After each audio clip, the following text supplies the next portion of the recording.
Faut-il cacher le fait d'être juif pour vivre en sécurité ? En France, le président du CRIF était en effet l'invité d'Alexandre Lemaire ce matin sur Europe 1. Il tire la sonnette d'alarme, je vous propose de l'écouter.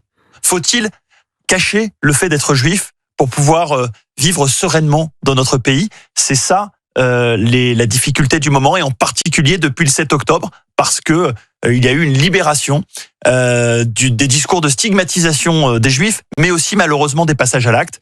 Alors à cette question-là, j'espère qu'évidemment on sera capable de répondre que non, et qu'on peut être librement juif en France. Mais oui, il y a aujourd'hui des doutes qu'il n'y avait pas avant. Donc, Jonathan Arfi ce matin sur Europe 1 et les chiffres à l'appui, 1570 actes antisémites, 65% d'atteintes à la personne, avec une recrudescence inquiétante depuis le 7 octobre. Le président du CRIF le disait, vous êtes nombreux à réagir. Nous sommes avec Nicolas. Bonjour Nicolas.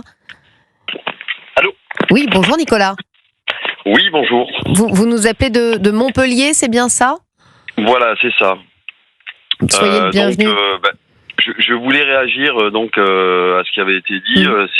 C'est sûr, si vous voulez, que depuis le 7 octobre et la hausse exponentielle des actes antisémites, aujourd'hui, on évite tout ce qui est signes, on va dire, un petit peu ostentatoires, qui vont être kippa ou quel que soit le signe qui va témoigner de notre appartenance à la communauté juive.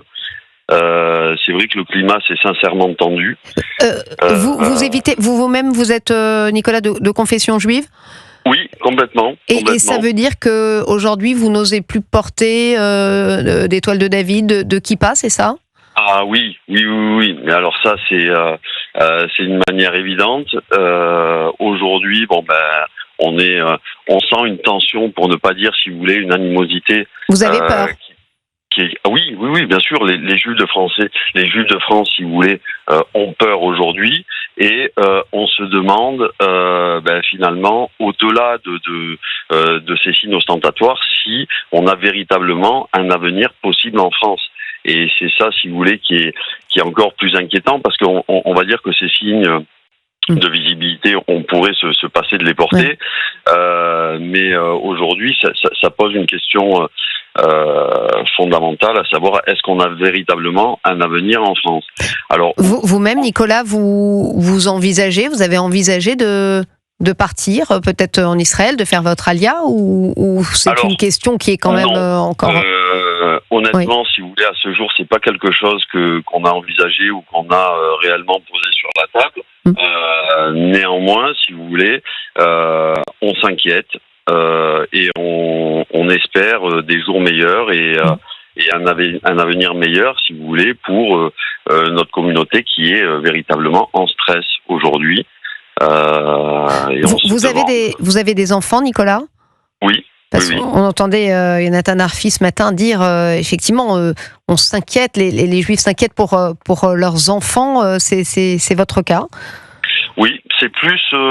Moi, j'ai 52 ans, et c'est plus, si vous voulez, pour mes enfants que je m'inquiète que pour moi, où j'ai envie de vous dire, une partie importante de ma vie, si vous voulez, c'est passé déjà en France, on va dire sans encombre, mais c'est pour les enfants, si vous voulez, où on s'inquiète, où on se demande s'ils ont un futur possible ici, si ils seront ostracisés, s'ils vivront avec la peur au ventre, parce que c'est pas une vie. Moi, je voudrais rappeler quand même que les Juifs ont un attachement à la France qui est plus que fort. On pourrait dire qu'il est viscéral. 90% des Juifs ont un prénom qui appartient au calendrier grégorien. Si vous voulez, notre attachement et notre amour pour la France, il est indéfectible. Mais il ne peut pas aller... Vous vous interrogez aujourd'hui. Clairement, Nicolas, vous et votre famille, est-ce que vous avez déjà, vous, subi des... Non. Voilà. Non.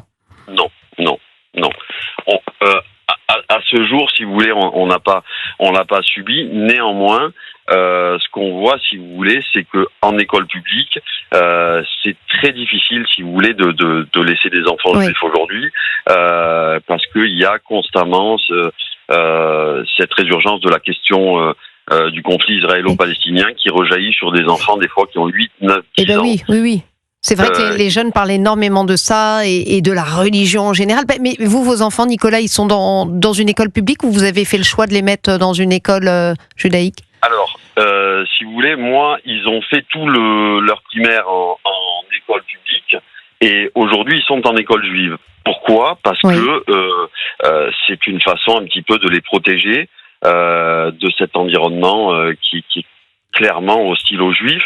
Alors vous avez un problème, c'est-à-dire que vous avez cette question du conflit qui s'importe un petit peu partout et il n'y a plus d'âge. Moi je me rappelle qu'à 10 ans les enfants n'étaient pas du tout politisés, si vous voulez. Bien sûr, d'ailleurs on connaissait pas la religion des uns et des autres à l'école, hein, il y a de nombreuses années.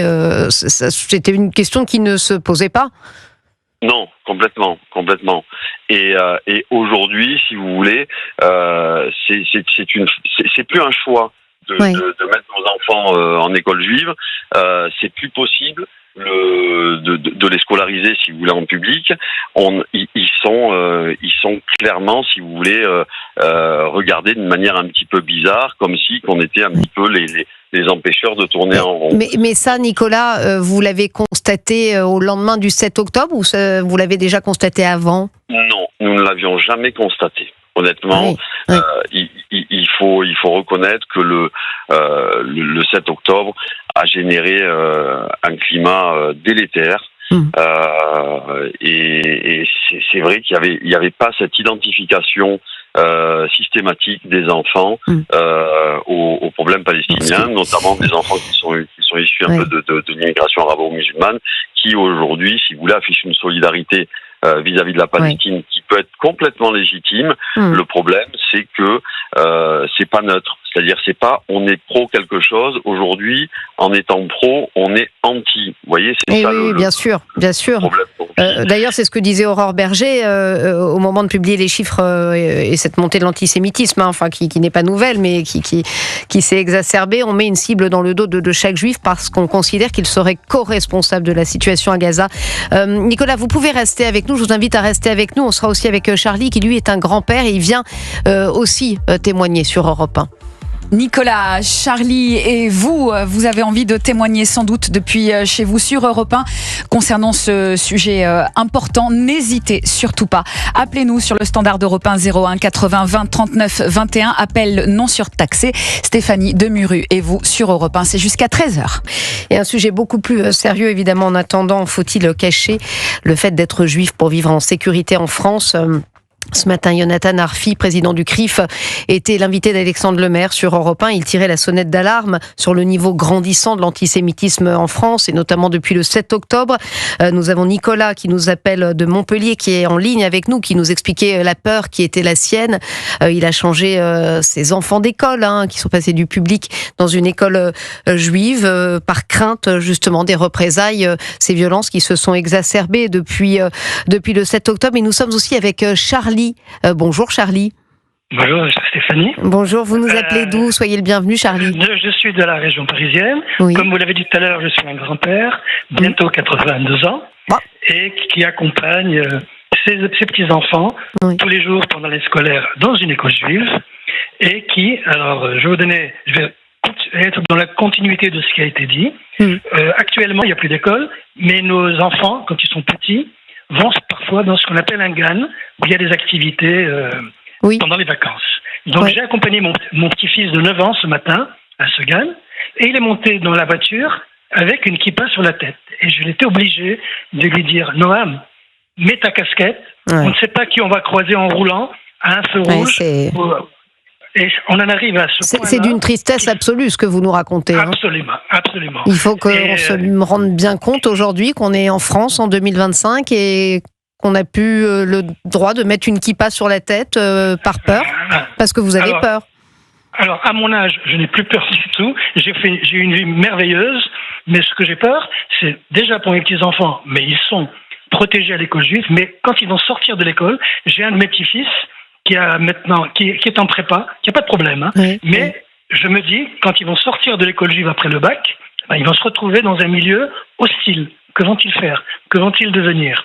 Donc le problème se pose pas seulement pour les petits, il va se poser pour les grands, parce que j'ai encore 2 petites filles et un autre petit-fils qui sont encore dans le secondaire en fait, mais qui vont passer ensuite en université ou ailleurs, et je me pose le problème de cette peur qu'ils vont avoir ou pas, et deuxièmement, mes enfants qui vont travailler, qui reviennent. On est vrai. Alors mais Charlie, pardonnez-moi, je vous pose la question. Vous habitez où exactement? Vous avez dit en région parisienne, mais est-ce que c'est dans un, je sais pas, dans un endroit où... Non, c'est un endroit qui n'est pas, c'est pas ce qu'on appelle une zone. Donc c'est un endroit protégé. Donc je n'ai pas de problème. Où la synagogue est à 5 minutes à pied. Et où on se retrouve tous les jours, etc. Mais cette hostilité, Charlie, vous la ressentez? On a Nicolas qui est toujours avec nous, avec lequel vous pourrez peut-être dialoguer, mais depuis le 7 octobre, c'est ça? Dans le temps, je portais une étoile David qui était visible. Je portais une kippa quelquefois, pas tout le temps, et je suis obligé donc depuis le 7 octobre de mettre une casquette quand je prends le métro, parce que je prends le métro, je me déplace. Alors je vais vous dire quelque chose. Je vais rebondir sur un deuxième point, une question que vous avez posée tout à l'heure. Oui. Est-ce que vous allez partir? Vous avez posé cette question à Oui, absolument. Nicolas. Alors Stéphanie, je suis poète. J'ai écrit à ce jour 1600 poèmes ou chansons. Et un de mes poèmes, ça s'appelle France, je vais partir. Je vais pas tout vous le lire. Je vais vous lire quelques vers que vous allez comprendre quel est notre problème aujourd'hui. Oui. Donc je vous lis petit extrait. Oui, tout à fait. France, je vais partir. Pourtant, si tu savais, comme j'aime tes parcs, tes villes, tes villages, la verdure de tes champs et l'odeur de tes prés, chacun de tes trésors et tous tes paysages. Je saute, terre de liberté, où on vient t'agresser quand on porte à son cou 6 branches d'une étoile, et à fraternité, quand on vient insulter un gosse en son école en respectant le voile. Ça veut dire, Charlie, que vous avez pris la décision là de partir? Oui. Vous allez faire votre alia? Bon, vous allez... à mon âge, ce n'est pas un problème, puisque je suis en retraite. C'est un problème plus pour mes enfants, parce qu'il faille refaire toute une vie.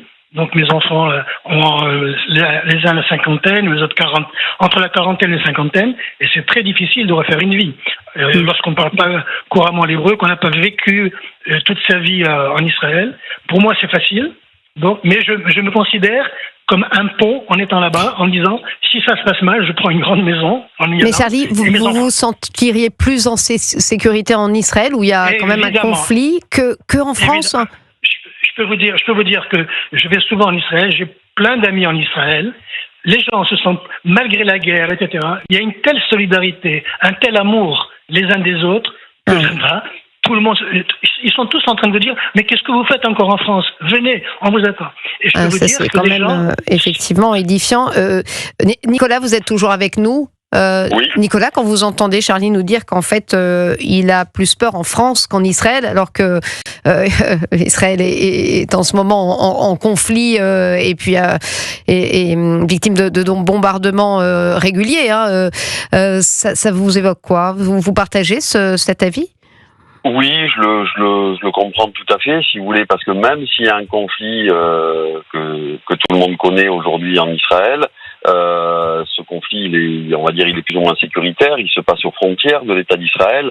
Et demain, quand ce conflit viendra à son terme, parce qu'il viendra à son terme, la vie reprendra son cours là-bas. Et ce qui est encore plus troublant pour l'insécurité que nous vivons, nous les Juifs en France, c'est qu'on la vit pas au milieu d'une guerre. C'est-à-dire que vous vivez une vie normale. Et tout d'un coup, dans un supermarché ou quoi, vous pouvez être agressé parce que vous avez un signe extérieur de judéité, ou alors ne serait-ce qu'une apparence, parce que, vous voyez, on parle des signes ostentatoires, mais ça se voit sur le faciès, si vous voulez, de certains juifs qui appartiennent à la communauté juive, et ça suffit pour subir une agression. Donc, le pire, c'est de se trouver finalement dans un état où il y a une hostilité envers nous. Et dans un endroit où il y a une guerre quelque part qui ne dit pas son nom, parce que il y a et c'est ça, si vous voulez, qui est très dangereux. Et moi, je voudrais revenir 2 secondes sur ce qu'a dit le président Duc. Bon, c'est tout à fait vrai. Il faut pas mettre de signes ostentatoires, mais là, on en vient aussi à comme quand on dit que les femmes dans les transports en commun ne doivent pas mettre des mini-jupes pour ne pas être agressées. Vous voyez, une fois qu'on a dit ça, ce serait presque votre faute, d'une certaine manière. Complètement, si vous voulez. Donc, une fois qu'on a dit ça, on n'a pas du tout résolu le problème, puisque on sait que quelqu'un qui veut vraiment faire du mal, tout le monde a suivi cette histoire d'un délinquant qui est rentré dans une résidence, qui a arraché des mezuzahs, qui a vandalisé des voitures qui appartenaient à des gens de la communauté juive. Donc, ce que je veux dire, c'est que même si on enlève ces signes ostentatoires, quelqu'un qui veut vraiment faire du mal creusera un petit peu et trouvera les gens qui appartiennent à la communauté juive pour commettre ces méfaits. Donc, Nicolas, vous l'expliquez comment on a parlé du 7 octobre évidemment, mais enfin. Ce n'est pas si logique. Cette guerre, elle a lieu loin de France. Vous n'êtes pas soldat israélien. Ça veut dire quoi il y a de l'huile sur le feu qui est mis, j'en sais rien, par certains partis politiques, par les médias. Comment vous expliquez ça, vous ? Quelle est votre analyse ? Mais complètement, si vous voulez. Donc, il y a des partis politiques qui jettent de l'huile sur le feu, mais il y a quand même un ingrédient qui est très dangereux, c'est les réseaux sociaux. Aujourd'hui, vous avez des milliers, et encore peut-être plus que ça, de pseudo-influenceurs qui prennent la parole, qui sont suivis par des dizaines de milliers ou par des millions de gens et qui attisent un petit peu la chose. Il y a une identification systématique de la population arabo-musulmane à la cause palestinienne qui peut être légitime, si vous voulez. C'est normal qu'en tant que musulmans, ils aient de la compassion pour leurs frères musulmans. Maintenant, de là à vouloir venir punir les Juifs de France qui ne sont strictement pour rien. Je vous rappelle que quand il y a eu les attentats de l'État islamique, les gens ne sont pas vengés sur les musulmans en France. Exactement. Et j'abonde dans votre sens sur les réseaux sociaux. Moi j'ai des adolescents, notamment passionnés de foot. Je voyais mon fils un jour chercher des vidéos de foot et il se retrouvait avec effectivement des vidéos de propagande pro-palestinienne. Ça, c'est quand même quelque chose dont on parle finalement assez peu, cette affaire d'algorithme. Alors, ne me demandez pas comment on en est arrivé là, mais c'est un fait. Est-ce que vous l'avez constaté, vous aussi ? Complètement. Il y a une vraie responsabilité des plateformes. C'est bien que vous en parliez parce qu'il y a une vraie responsabilité des plateformes, que ce soit Instagram, Facebook, Twitter, TikTok également.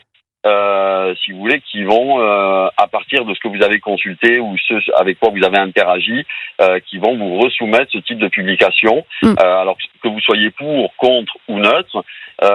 Et ça va venir continuer à matraquer sur des esprits faibles qui vous disent que finalement les Juifs sont solidaires, sont responsables, alors que pour les gens qui connaissent des Juifs, on dit souvent que vous mettez 2 Juifs dans une pièce, il y a 3 habits, vous avez des gens qui sont pas forcément pour, vous avez des gens qui sont complètement contre. Mais c'est insensé parce que le discours est extrêmement simpliste sur les réseaux sociaux.